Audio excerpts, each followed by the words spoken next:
दोस्तों last video में मैंने बताया था कि एचडी सीसीटीवी कैमरे लगाते वक्त आपको किन किन बातों का ध्यान रखना चाहिए। आज मैं आईपी कैमरे के बारे में बात करूंगा। मैं आपको बताऊंगा कि अगर आप अपने प्रीमाइसेस की सेफ्टी सिक्योरिटी के लिए आईपी कैमरे लगाते हैं तो आपको किन किन बातों का ध्यान रखना चाहिए, कौन सा ब्रांड लगाना चाहिए और कौन सा रेजुलेशन आपके लिए बेहतर होगा। तो हेलो दोस्तों, मैं हूँ आपका दोस्त अवनीश सिंह और आप देख रहे हैं गैजेट गुरुकुल। इस तरह की इन्फॉर्मेटिव और टेक्निकल वीडियो मैं बनाता रहता हूं, तो आपको ये वीडियो पसंद आए तो इस वीडियो को लाइक और शेयर ज़रूर करें और हमारे चैनल को ज़रूर सब्सक्राइब करें। दोस्तों सबसे पहले मैं आपको आईपी कैमरे के कुछ बेनिफिट्स बताता हूं। सबसे पहले इसकी इमेज बहुत अच्छी आती है, इसकी पिक्चर क्वालिटी बहुत ही बेटर होती है। नॉर्मल एचडी कैमरे से ये 2-3 गुना ज़्यादा पिक्चर क्वालिटी देता है। अगर उनका 5 मेगापिक्सल का कैमरा है तो इनका 2 मेगापिक्सल का कैमरा वो क्लैरिटी दे देता है। तो सबसे पहले तो इनका रेजोल्यूशन और इनकी पिक्चर ऑफ क्वालिटी बहुत अच्छी होती है। दूसरे नंबर पे बात करें तो इसकी स्केलेबिलिटी बहुत अच्छी है। आपको अगर नंबर ऑफ़ कैमराज इसमें इंक्रीज़ करने हैं तो आपको सारी वायर एनवीआर तक ले जाने की ज़रूरत नहीं है। आप खाली पीओई स्विच बढ़ा करके और सारे कैमरे उसमें कनेक्ट कर सकते हैं।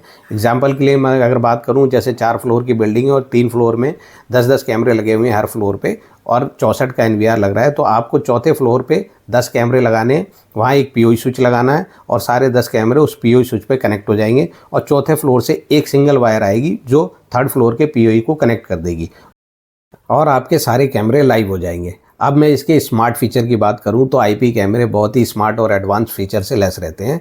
इसमें आपको face recognition, object detection, line crossing, NPR जैसे फीचर मिल जाते हैं। एनपीआर में आपका कैमरा गाड़ी के नंबर प्लेट को भी रीड कर सकता है। अब डिस्टेंस की बात करें तो नॉर्मल एचडी कैमरा आपके 100 मीटर तक ही चल पाते हैं, बट आईपी कैमरा 250-300 मीटर तक भी एक अच्छे गीगा पीओई स्विच से कनेक्ट करके चल सकते हैं।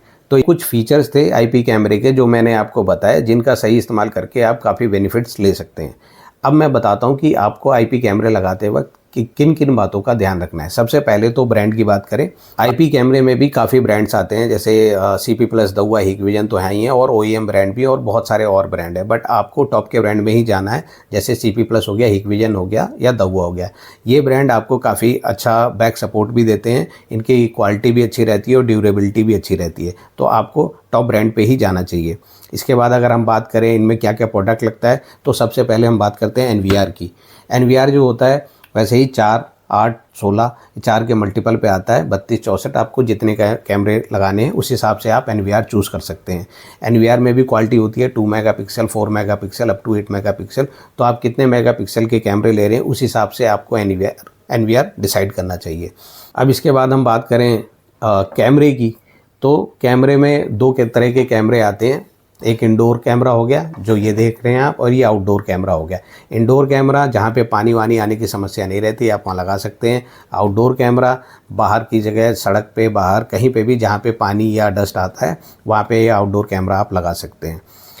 इसमें भी सेम वैसे ही 2 मेगापिक्सल, 4 मेगापिक्सल, 6 मेगापिक्सल, 8 मेगापिक्सल तक के कैमरे आते हैं। आप अपनी रिक्वायरमेंट के हिसाब से कैमरा चूज़ कर सकते हैं। अब बात करते हैं हार्ड डिस्क की। हार्ड डिस्क के अंदर ही डेटा स्टोर होता है और ये हार्ड डिस्क आपके एनवीआर के अंदर इंस्टॉल हो जाती है। हार्ड डिस्क में आप ध्यान रखें कि सर्विलांस हार्ड डिस्क की लें। जैसे हम लोग WD या सीगेट के सर्विलांस हार्ड डिस्क ही प्रेफर करते हैं, तो आप जब भी हार्ड डिस्क परचेस करें तो ये ध्यान दें एनवीआर और DVR के लिए जब भी हार्ड डिस्क लें वो सर्विलांस हार्ड डिस्क हो। उसके बाद आ जाता है पीओई स्विच। ये पीओई स्विच है। ये पीओई स्विच कैमरे को पावर देने के काम आता है।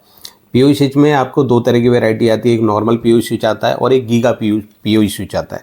नॉर्मल पीओई स्विच में ये होता है कि भाई आपको अगर कुछ थोड़ी सी डिस्टेंस पे ही अगर आपको कैमरे लगाने तो आप लगा सकते हैं। गीगा में ये कि अगर आपको 200-250 मीटर तक भी कैमरे लगाने हैं तो ये पावर ड्रॉप होने नहीं देता है। ये थोड़ा सा नॉर्मल स्विच से कॉस्टिंग में ज़्यादा आता है, बट ये बहुत ही बेस्ट रहता है। आपको गीगा पीओई स्विच पे ही जाना चाहिए अगर कैमरे की डिस्टेंस एनवीआर से ज़्यादा है। उसके बाद हम आ जाते हैं वायर पे। ये कैट 6 वायर यूज़ होती है इन कैमरों को कनेक्ट करने के लिए। जैसे आपकी जो एचडी कैमरे होते हैं वो कोएक्सियल कैमरे वायर पे यूज़ होते हैं, जो 3+1 वायर होती है उस पर भी यूज़ हो जाते हैं। बट ये कैमरे जो होते हैं कैट 6 वायर इथरनेट केबल, जो इंटरनेट केबल भी आप कह सकते हैं, उन पर ये चलते हैं। ठीक है। आईपी कैमरे को कनेक्ट करने के लिए RJ45 कनेक्टर यूज़ होते हैं, जो आप किसी ब्रांड का ही लें। किसी ब्रांड का क्या, मैं तो आपको सजेस्ट करूंगा आप D-Link के RJ45 कनेक्टर लें, ये काफ़ी बेटर रहते हैं। अदरवाइज लोकल कनेक्टर लेने पर उसमें पंचिंग सही से नहीं होती है, फिर वो कैमरे अच्छे तरीके से सिग्नल नहीं दे पाते हैं, तो आपको फिर बार बार कनेक्टर बनाने पड़ेंगे। इसके बाद ये एक पीवीसी बॉक्स है। ये आईपी कैमरे में आप ज़रूर इस बात का ध्यान रखें कि जब भी आप कैमरे इंस्टॉल करवाएं तो ये पीवीसी बॉक्स पे ही इंस्टॉल करवाएं। इसका बेनिफिट आपको ये होता है कि ये जो कनेक्टर होते हैं RJ45 इसमें जो पंच होके लगता है, ये सारे कनेक्टर इस बॉक्स के अंदर आ जाते हैं। एक तो ये देखने में भी नीट एंड क्लीन काम हो जाता है। उसके बाद फ़ायदा ये होता है कि इसके अंदर पानी या डस्ट जाने की संभावनाएं बहुत कम हो जाती हैं, जिससे आपकी कैमरे की क्वालिटी और ड्यूरेबिलिटी बढ़ जाती है। तो पीवीसी बॉक्स का यूज़ ज़रूर करें। तो मैं एक बार दोबारा समअप कर देता हूँ कि क्या क्या चीज़ें आपको रिक्वायर्ड रहती हैं एक आईपी कैमरा लगाते वक्त। सबसे पहले आपको NVR चाहिए जो 4, 8, 16, 32, 64 4 के मल्टीपल पे आता है। उसके बाद आपको डेटा स्टोर के लिए हार्ड डिस्क चाहिए जो आप WD सर्विलांस या सीगेट सर्विलांस हार्ड डिस्क ही यूज़ करें, और आपको कितनी रिकॉर्डिंग चाहिए, कितने दिन की चाहिए, उस हिसाब से आप इसे यूज़ करें। उसके बाद POE स्विच आता है जो हमारे कैमरे को पावर देता है, नॉर्मल आता है, गीगा आता है। उसके बाद कैमरे आउटडोर इंडोर ये भी 2 MP 4 MP 6 MP 8 MP इस हिसाब से आते हैं। कैट 6 वायर हमेशा ब्रांड की यूज़ करिए। डीलिंग की वायर भी आती है, बहुत अच्छी रहती है। अगर आपको कोई ब्रांड समझ में ना आए, डीलिंग की वायर यूज़ करिए, बहुत अच्छी है। उसके बाद ये कनेक्टर, ये भी डीलिंग के आते हैं, ये लगते हैं। तो ये सारी चीज़ें लगती हैं आईपी कैमरे के इंस्टॉलेशन के वक्त। नॉर्मल HD कैमरे जो आप लगवाते हैं, आप ये मान के चलिए इससे 1.5-2 गुना आपकी कॉस्ट प्लस हो जाती है अगर आप आईपी कैमरे पे जाते हैं।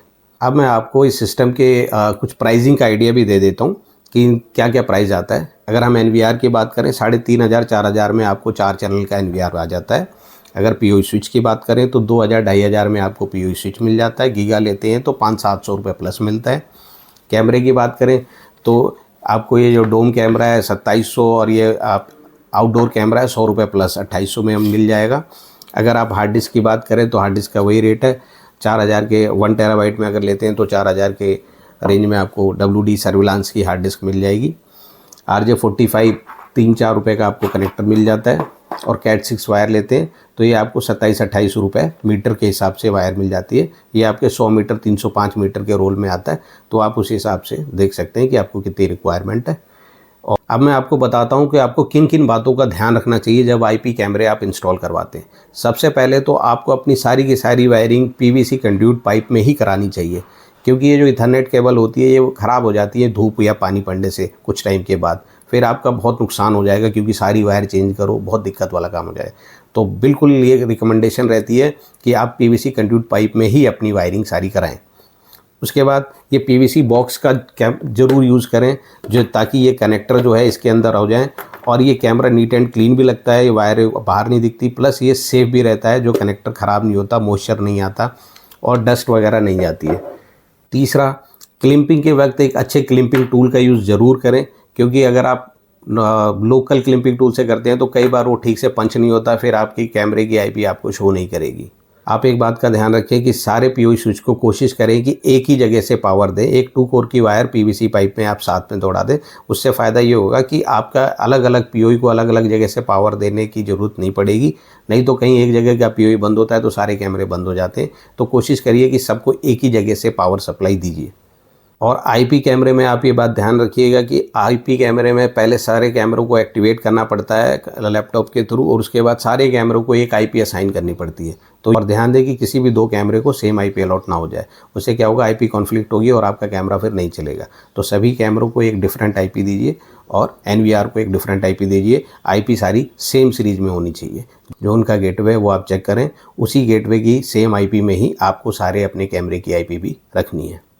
और आईपी कैमरे कॉन्फ़िगर करते वक्त एक बात का ध्यान जरूर रखें, जो भी आप पासवर्ड क्रिएट करें NVR के लिए सेम पासवर्ड ही आईपी कैमरे को भी दें। नहीं तो जब आप NVR में ऐड करेंगे अपने आईपी कैमरे को तो फिर बहुत दिक्कत होगी, आपको हर बार उसका एक डिफरेंट पासवर्ड डालना पड़ेगा। तो दोनों का अगर सेम पासवर्ड रहेगा तो 1 क्लिक में ही आपके कैमरे उसमें ऐड हो जाएंगे। तो ये कुछ बातें थी जो आईपी कैमरे लगाते वक्त आपको ध्यान रखनी चाहिए। तो दोस्तों, मुझे उम्मीद है कि आज की इस वीडियो से मैं आपको ये बता पाया हूँ कि आईपी कैमरे लगाते वक्त आपको किन किन बातों का ध्यान रखना है और क्या क्या सामान आपको चाहिए। इसके अलावा भी अगर आपकी कोई भी क्वेरी हो आईपी कैमरे से रिलेटेड या सीसीटीवी कैमरे से रिलेटेड तो प्लीज़ कमेंट करें, मैं उस कमेंट का रिप्लाई ज़रूर करूँगा। और अगर आपको ये वीडियो अच्छी लगी हो तो प्लीज़ इस वीडियो को लाइक और शेयर ज़रूर करें और हमारे चैनल को ज़रूर सब्सक्राइब करें। जय हिंद दोस्तों।